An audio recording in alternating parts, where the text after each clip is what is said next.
This is going to be a bit of a controversial subject. I was sitting with a client and they were bemoaning that the world has changed and there's just no way to get around it. And I had to smile because this is a topic that comes up every 5 years or so.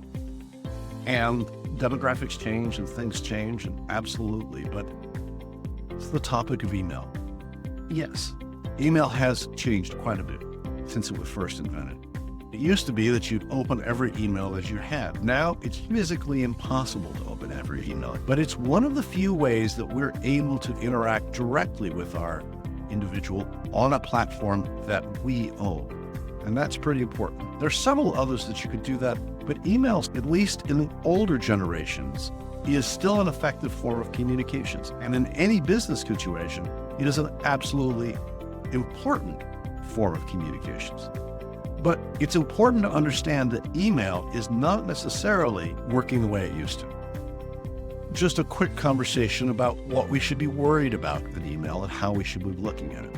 We absolutely should be getting all of the email information that we can, and if appropriate, some other mode of contact. I do love text contacts, but that has to be done very gingerly. The texting area has to be very much of a direct agreement to how they get it. But email also is very interesting because I think we're missing part of the process. Email is still effective if the individual who's receiving the email wants, knows, and likes the person who's sending it. Let me give you an example. If your loved one is sending you an email and you're looking down the email list and you see their name, are you going to open it? Do you really care what the subject line is or what's in there? If you've got a family member who only communicates to you via email and you see their name, you'll go immediately to that and open. Are you worried about reading the subject line? Are you worried about any of that? No. It's absolutely vital that we create a ability to set that expectation that every time you get an email from me, you're going to get some value. And many people have used email just to bombard people with more buy. No one wants to be sold anymore. And they want to open email and they want to get something valuable from it.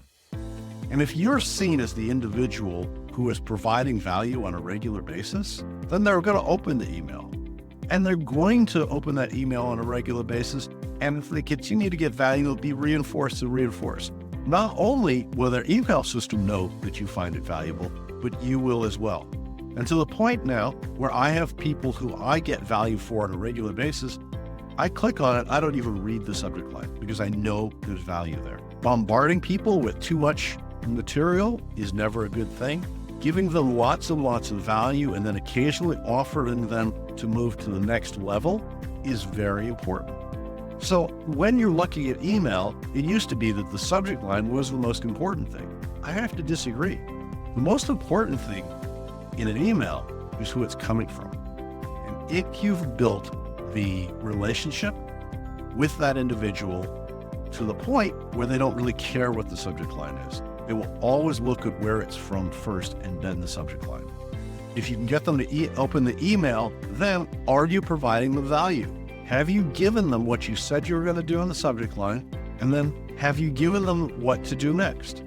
If you're providing value, give it to them in an email and offer them to go over to a YouTube channel to get more video or more access.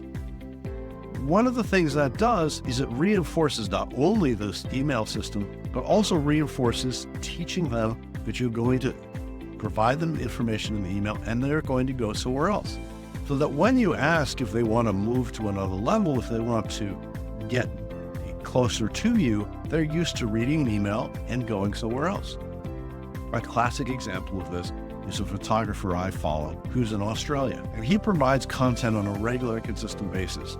And he mentions that he has something on the side, but I learned so much from him that I immediately, when I see his email saying, hey, here's what's coming up, I click on it to watch because I'm learning, because I'm interested, I'm fascinated by the subject. Until one day he sent an email in the PS that says, by the way, I'm going to be in New York running a seminar, if you'd like, here are the dates. And I immediately clicked on it and went. Well, I haven't spent any money with him whatsoever, and I went to a full 2-day seminar with him. Absolutely worth the cost, learned tremendous, great fun.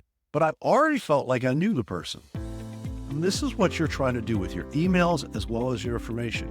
The more that you can get people to know that you're going to give quality and get in front of them where they can talk to you in their own homes, in their ears, or read about you, the more you're creating the brand that people are going to want to open. There are people in my life who I have known for years, and every time they send an email, I will read it because they've invested the value and time to do that. There are people who, like this photographer who I'd never met before, but I've seen so many videos of him, I already felt like I knew him. That's where you want to be. Where if he sends you a private message, you're going to pick it up. If he sends you information, you're going to have a conversation with him. You're going to open it. So open rates are dropping, absolutely. But open rates for people who are providing value and people see the value have none. So we have to start thinking about how we do email and how we do conversations with people. If you're sending out millions of emails, all of a sudden your people are dropping off your list and people are not buying because you're not creating enough value. And one of the things is they're concerned, like they used to be able to send out an email and get lots of sales. Well, people got wise to that. People got tired of that. People want something different. So instead, what we do is we create value. We create value on a regular basis. And if they want to go further, we have the ability to do that. It's a completely different way of looking at email as well as delivering content. You've been watching this video now, and you and I are having a conversation. You and I are getting to know each other more and more. And the power of us to be able to do that through a system is absolutely astounding. So imagine, if you will, be able to talk to each one of your high-value customers on a regular basis so they get excited and they click on and they get more information. More and more, that's how we have to look at email, and that's how we have to look at communication. I had one client who used to write 1,000-word emails, and I never understood that until I started looking at the data. And he would write a 1,000-word email, and it was all value. And the last line is, if you're interested, click here. And people would read a 1,000-word email. This wasn't 10 years ago or 5 years ago. This is today. And he has amazing open rates because every time they get value. Now, I was campaigning for 500 words instead of 1,000, but that's how he felt he gave value. And he felt like every email had to be crafted for value because people opened it. So email is not dead. It's just we have to start thinking about it differently. And we have to meet the people where they are. Some people, email is not used anymore. As the generations come, they're not using email anymore. We have to find ways of getting to them regularly. But in business, email is a very valuable thing. And if you can provide value to these people for their jobs, even in their job emails, they'll open it. So email doesn't die, and it's very important for you to create a list, because that list of people that you can communicate directly to is the only thing you own and is evaluated as an asset when businesses are sold. So what I'd like you to do is I'd like you to look at how you're talking to people, how you're talking to your customers on a regular basis. Is it always sell, sell, sell? And then I'd like you to think about how you can provide value so that they recognize that this is a more important email to open. Who you're sending it from. Are you sending it from a generic info app, or are you sending it from a person? Because what you want to do is have them recognize that you're getting value.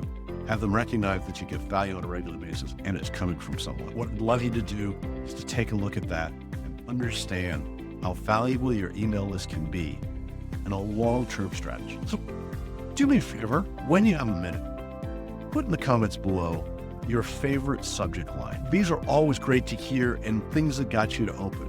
I know subject lines are not the thing that gets most people to open, but sometimes it's great fun. And let's continue the conversation. I look forward to talking to you later. Thanks for tuning in to today's episode on the Strategy Session, where we take your business from stuck to unstoppable. Here's another video I think you'd enjoy. If you found these insights valuable, remember to hit the like button, subscribe to our channel, and ring the bell for notifications on our latest videos. Want to transform your business with expert strategies? Schedule your strategy session today by clicking the link in the description below. Remember, you're not just marketing, you're making history with Venture Gained. See you in the next video.